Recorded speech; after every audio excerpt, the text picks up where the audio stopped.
Hi Girl Scouts, I'm very excited. Today what we're going to do is learn some new techniques with watercolor paints. So I am going to be painting a piece of nature, so it'll be a plant. So that's what I recommend for you to grab, is a piece of nature that may be inside a house plant or a fallen leaf or something.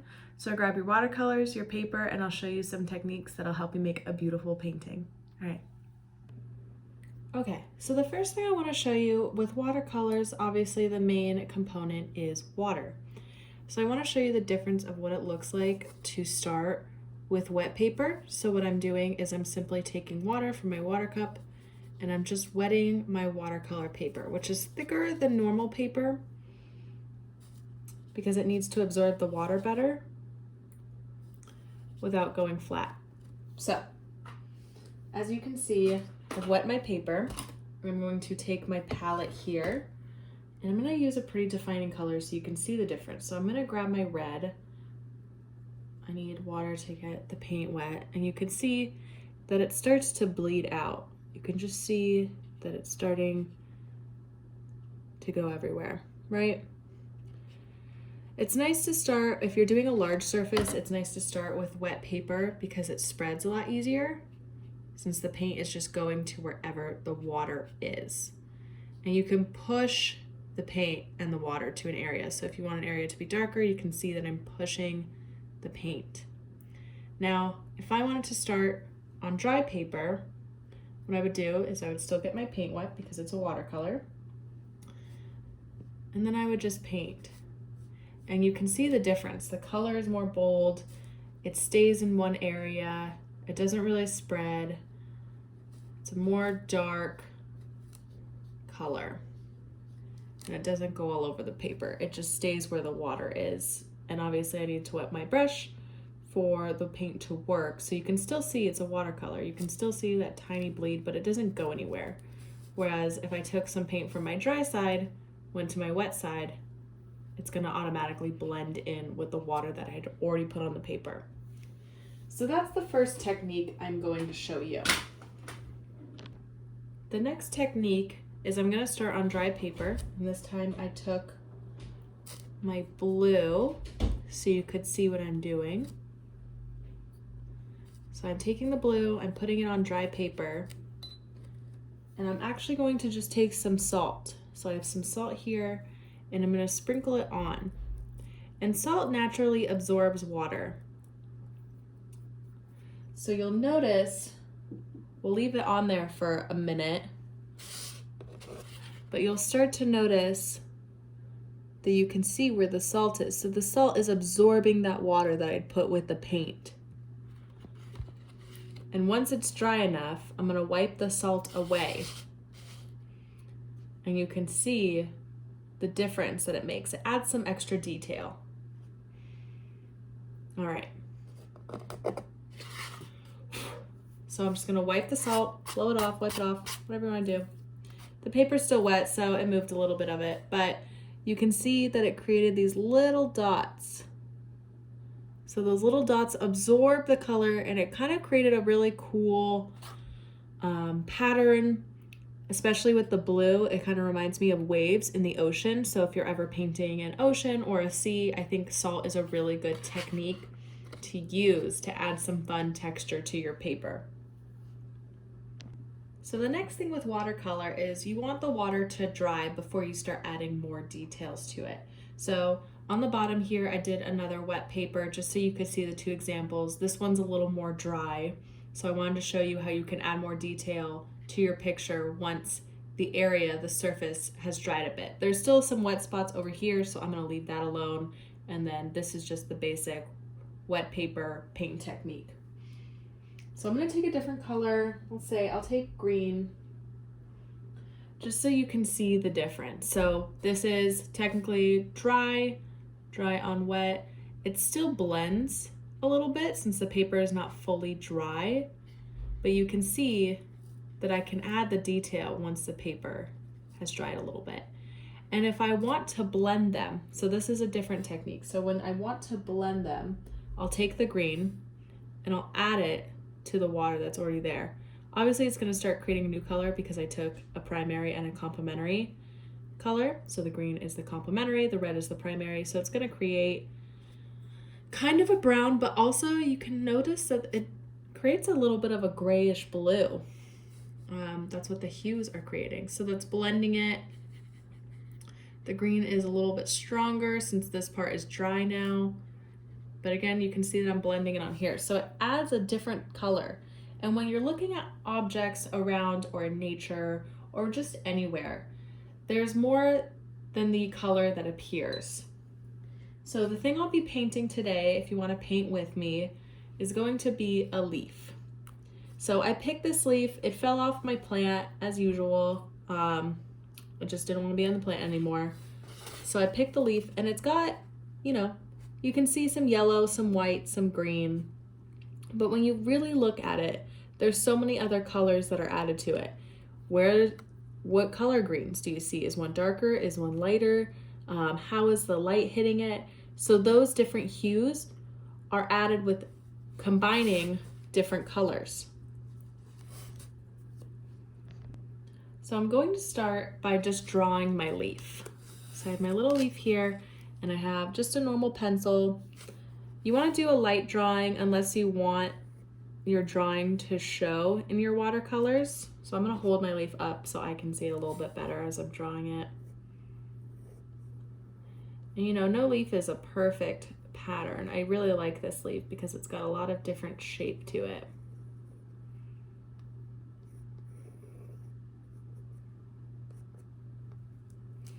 And then what I'm also going to do is add where the details of the leaf are. So where do I see its different spots? Maybe it's different veins. All right, so I'm just adding that small detail just so I know when I'm painting, because you always want to start with light to dark. I want to start knowing where my light pieces are. Even though I can see the leaf, I still need to know where the light pieces are. And then I can add some lines. Some lines are curvier, some are more straight.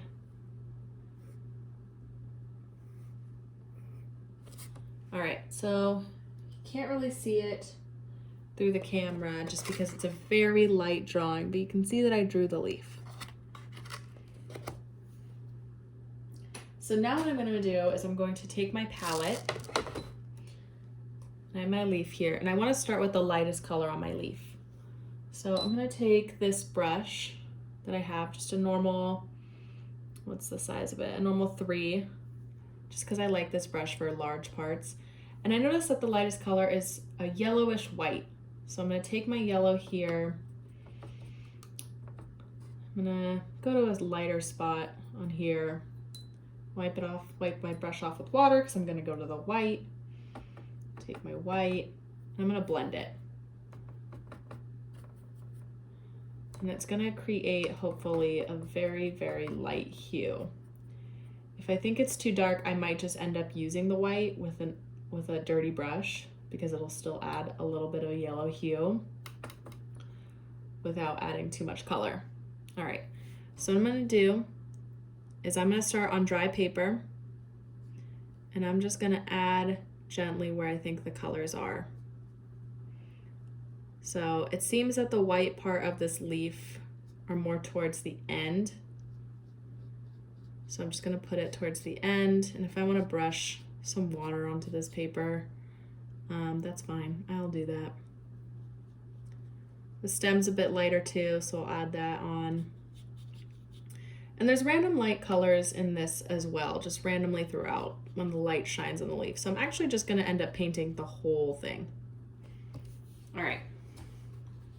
So now what I'm going to do is, if you have green in your palette, you can use the green. I'll show you. I don't know if you can see here.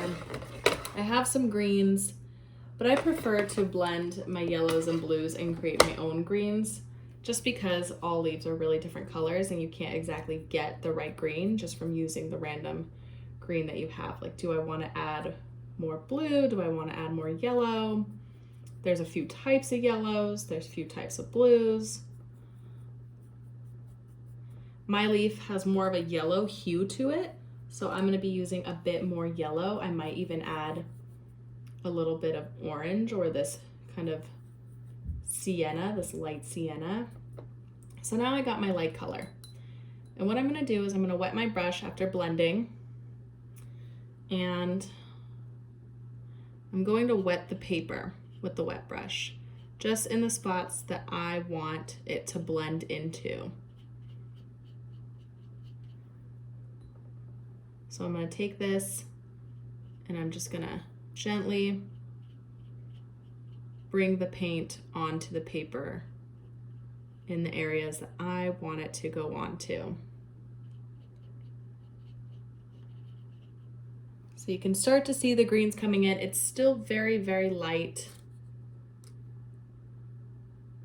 because you always want to start with light to dark. You can go dark later. It's easier to go darker than it is to go lighter.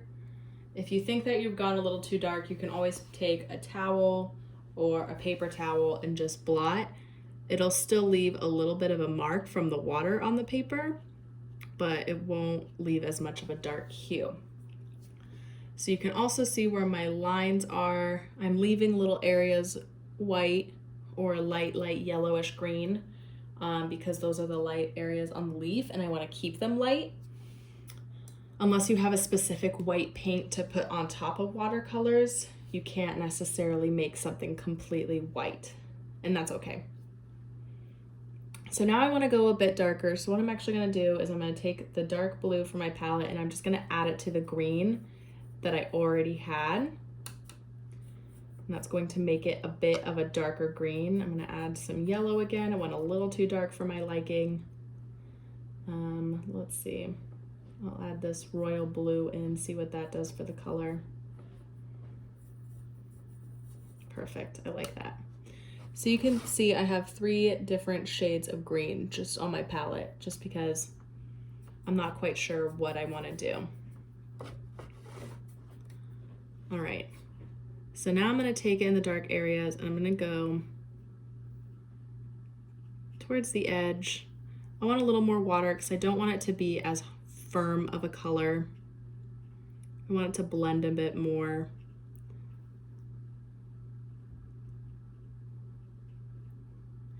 Now, it looks like it's a bit darker right at the edge here than it is towards the center. So I'm going to push my paint towards the edge, so that way it's a bit darker on the edge there.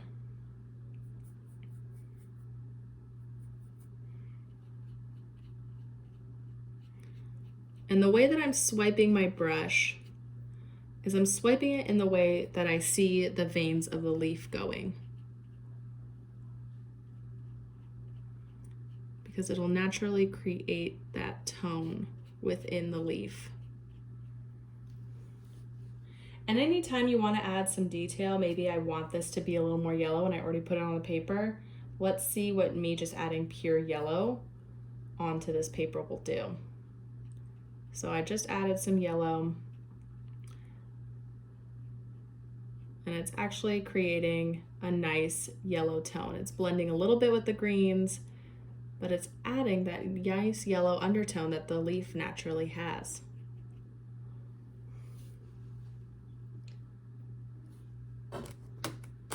So let me bring this a little bit closer so you can see that I started adding the yellow. I added too much water to the end, and that's why it has that hard edge, because I pushed the water towards there. And so all the paint is drying up with the water and making it a little bit darker. And that's okay. It's just defining the edge a little bit more to the leaf. So now I'll let this dry. I think I'll move some of the green down to the stem, because the stem is a little bit darker. You can just move those colors around. The one thing about watercolors is you do need to be patient, so I need to let this dry a little bit more before I start adding more detail. Okay, so now I let my paper dry a little bit, and I added more blue to the green that I have because I want those darker hues. And I'm just gonna bring them towards the edge again. But I'm not gonna put them in every spot. I'm just gonna put them where I see specific edges. And I'm using a different brush. It's a smaller one. It's a size 1. This is my favorite size for when I do drawings like this or paintings like this. I don't know why, it just is. And I'm just doing it in random spots where I see darkness on the leaf. And that is more towards the edge. And I am bringing it in a little bit. If you can see that I'm bringing in the lines where I drew them originally. The more water you have, the lighter it's gonna be on the paper until it dries, especially if you put one of the water in one spot.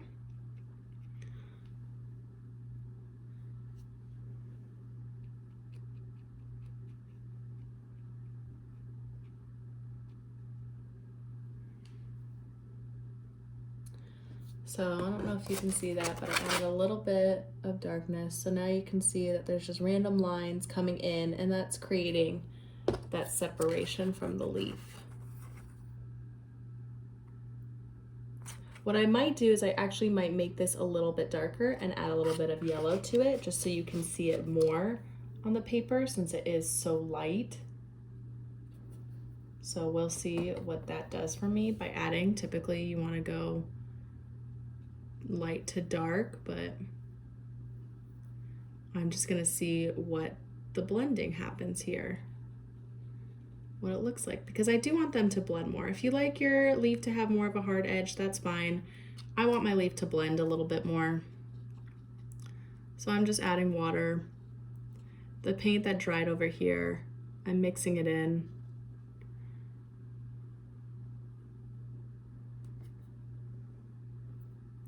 And then same with this side.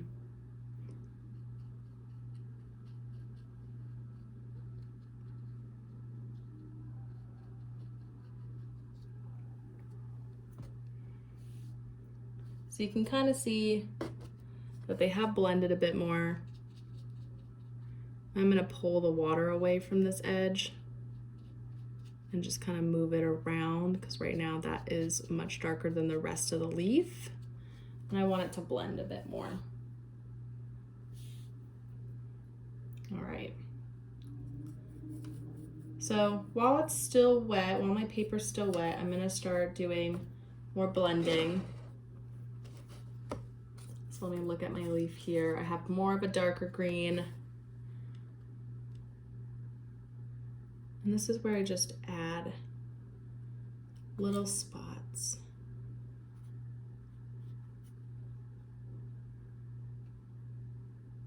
Just little lines.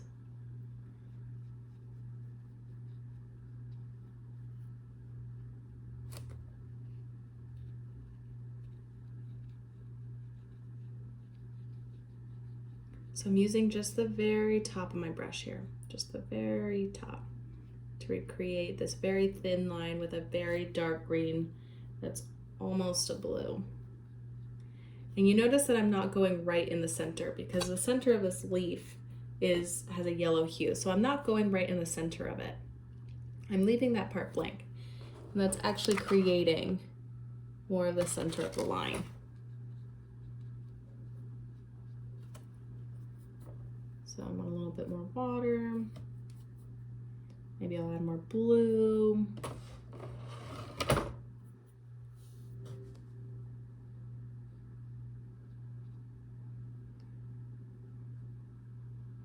Just gonna add some to the edge here. Don't know why, I just want to.